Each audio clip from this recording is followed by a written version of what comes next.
A raíz de las preguntas que me habéis realizado durante estos días, vamos a comenzar esta clase recordando algunos conceptos fundamentales.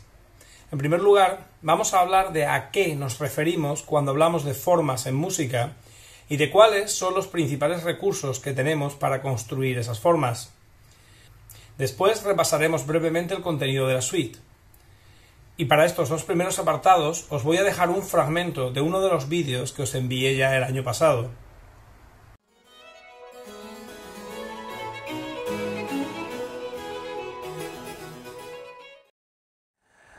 Hola a todos. ¿Las formas qué es? Son los modos en los que se estructura una pieza.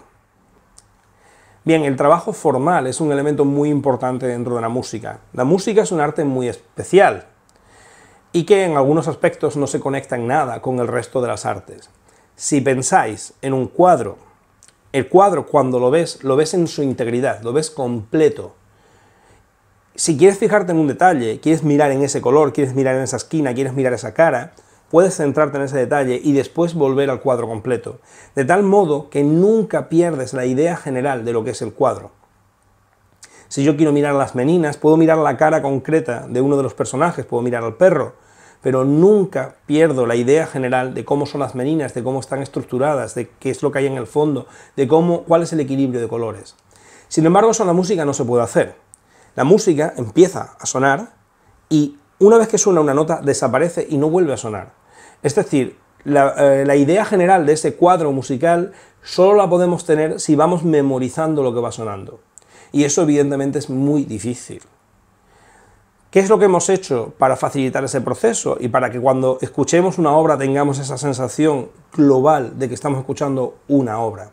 Pues hemos utilizado una serie de técnicas. La más sencilla, la repetición.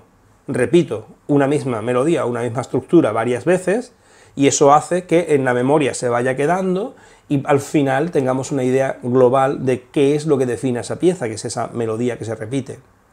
Tenemos otra técnica que es la variación, es decir, cogemos una melodía y vamos introduciendo cambios, pero siempre en nuestra memoria está la melodía original, con lo cual seguimos teniendo esa idea.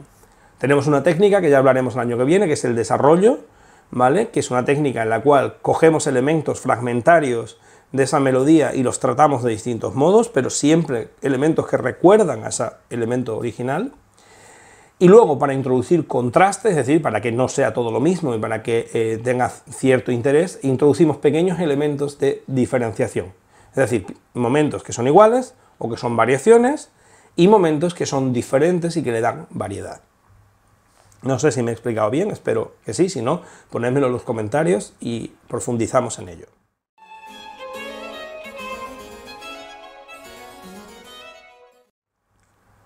¿Cuáles son las grandes formas del barroco? Pues esas son las grandes formas con las que tenemos que trabajar y que tenemos que ser capaces de distinguir auditivamente, ¿vale? La primera gran forma del barroco es la que se corresponde con la suite, a la que llamamos forma suite, y es una forma binaria, ¿vale? Es decir, una forma en la que hay dos elementos diferentes, A y B, que evidentemente repetimos para que nos quede claro en esa memoria que tenemos que tener, ¿vale? Como siempre ocurre en el barroco, recordadlo, nunca se repetirá igual. La segunda vez se introducirán siempre ornamentaciones y cambios por parte de los intérpretes.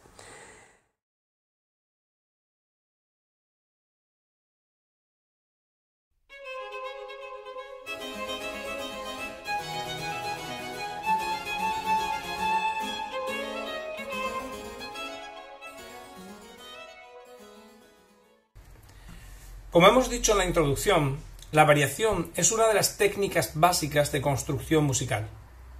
Resumidamente, las variaciones consisten en la exposición de un tema musical que se repite con algunas modificaciones en cada reexposición. No hay un número fijo de variaciones a realizar, ni tampoco una única técnica para construirlas. En el barroco encontramos esencialmente tres tipos de variación. Las primeras son las variaciones melódicas. En este tipo de variación, el tema original aparece de manera claramente identificable en cada variación, adornado con notas adicionales o con una pequeña paráfrasis del tema original. Esta técnica apareció con bastante frecuencia en las obras francesas, donde se le solía dar el nombre de double. A la hora de escuchar un ejemplo de este tipo de variación, conviene hacer una pequeña aclaración sobre el uso de las audiciones que vamos a hacer de aquí en adelante. Dado que estoy teniendo bastantes problemas para incluir audiciones en los vídeos, puesto que generalmente me lo suelen acabar bloqueando por infracción de derechos de autor, lo que voy a hacer es que en el propio vídeo de YouTube vais a poder encontrar un enlace que también vais a tener en la entrada de Classroom, en lugar de incluirlo dentro del propio vídeo. Al hacerlo así, me evito que me bloqueen el vídeo y el contenido lo podéis tener igual. Ya sin más dilación, en el enlace adjunto que podéis encontrar en la pantalla de YouTube y también en Classroom, tenéis un ejemplo extraordinario de esta técnica de variación melódica de un double proveniente de una de las nuevas suites de piezas de clavecín de Jean-Philippe Rameau. El segundo gran tipo de variaciones que encontramos en el barroco son las variaciones sobre un bajo recurrente. Estos son variaciones que se producen sobre un bajo que se repite de manera obstinada y sobre el cual se introducen elementos de novedad melódica. Las dos principales formas que utilizaron esta técnica durante el barroco fueron la pasacaglia y la chacona. En ambos casos hablamos de danzas provenientes del ámbito hispánico, si bien a medida que fue avanzando el barroco perdieron su carácter bailable y se convirtieron en formas independientes y con un carácter más abstracto. Aunque existían algunos elementos comunes entre todas las piezas, como ocurría por ejemplo con el ritmo ternario en el caso de las chaconas o con el modo menor en el caso de las pasacaglias, lo cierto es que no existían normas fijas y en la práctica la composición de este tipo de piezas podía mostrar enormes diferencias entre sí. A la hora de entender la técnica compositiva, ningún ejemplo ilustra mejor las posibilidades de esta forma que la obra que vamos a escuchar a continuación, la extraordinaria Pasacaglia en do menor de Johann Sebastian Bach para órgano. El bajo ostinato aparece en solitario al comienzo y sobre este se realiza una larga serie de variaciones de extraordinaria factura contrapuntística. La escuchamos a continuación.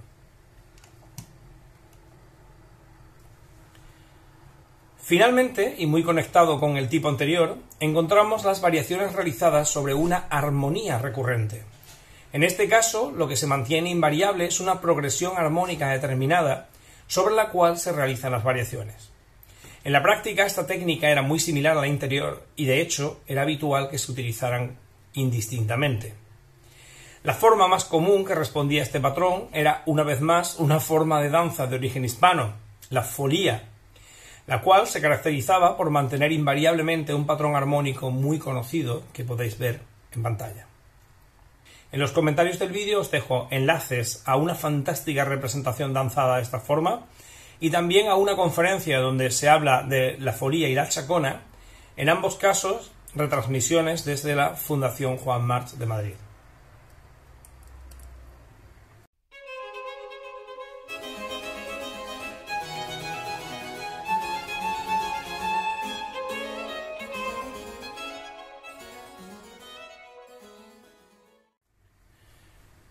Una vez analizadas las formas de variación, el siguiente gran tipo formal que vamos a ver en el barroco es el de las formas libres.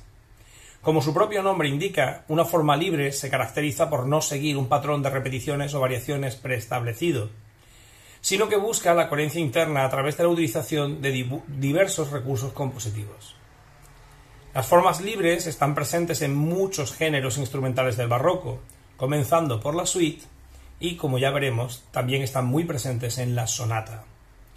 En la clase de hoy nos vamos a centrar en dos tipos de formas libres que pueden aparecer tanto como piezas independientes o de una manera más común agrupadas con otro tipo de movimientos. Estas dos formas son el preludio y la toccata. La toccata era una pieza de estilo y forma libres, generalmente escrita para teclado, cuyo principal objetivo era el lucimiento de las destrezas del ejecutante. El primer gran maestro del género fue el italiano Girolamo Frescobaldi, quien dio buena prueba en sus composiciones de virtuosismo y de técnicas muy avanzadas de interpretación.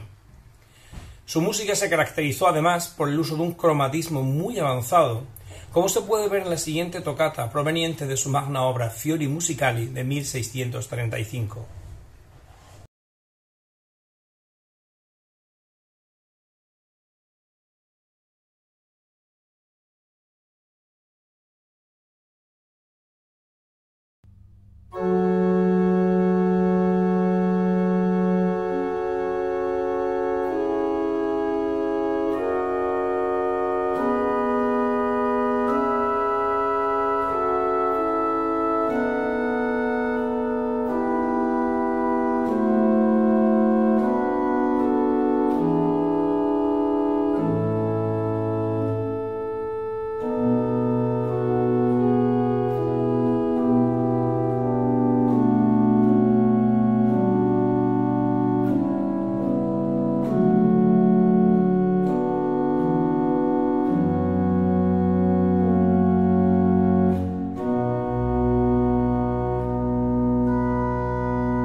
La toccata fue posteriormente cultivada por muchos compositores en Italia, con Alessandro Scarlatti a la cabeza, y también en el área germanoparlante, donde encontramos extraordinarios ejemplos de compositores como Johann Pachelbel, Dietrich Buxtehude y, por supuesto, Johann Sebastian Bach. Por su parte, y como su propio nombre indica, un preludio es algo que precede a otra cosa. Los preludios eran originalmente composiciones instrumentales breves y de carácter improvisatorio, cuya función era preparar o introducir una forma mayor. Así, los preludios aparecían con frecuencia como movimiento introductorio de las suites, como ya hemos dicho, y a partir de finales del siglo XVII también comenzaron a aparecer como un movimiento previo e introductorio a la fuga. La cúspide de este emparejamiento llegó con el clave bien temperado de Johann Sebastian Bach, una colección de preludios y fugas para teclado en todas las tonalidades, donde el compositor explotaba todas las posibilidades de ambos géneros. Analizaremos con cierta tranquilidad esta obra y veremos varios de sus ejemplos en la clase siguiente, cuando hablemos precisamente de la fuga. Por último, y al igual que ocurría con la toccata, cabe recordar que a la hora de componer preludios jugaron un papel primordial las técnicas procedentes de la improvisación. De hecho, los verbos que se utilizaban en francés y alemán para improvisar eran respectivamente préluder y préludieren. Estas técnicas eran bien conocidas en la época e incluían, entre otros muchos recursos, el uso de patrones rítmico-melódicos repetidos o la inclusión de figuras de virtuosismo como las escalas o los arpegios. Estos patrones los vais a poder ver de una forma más clara en las clases de análisis, así que no nos detendremos aquí a explicarlos. Y con esto terminamos la clase de esta semana. Por favor, comprobad los ejercicios que tenéis y si tenéis alguna duda ya sabéis cómo contactar conmigo. Un saludo a todos y hasta la próxima semana.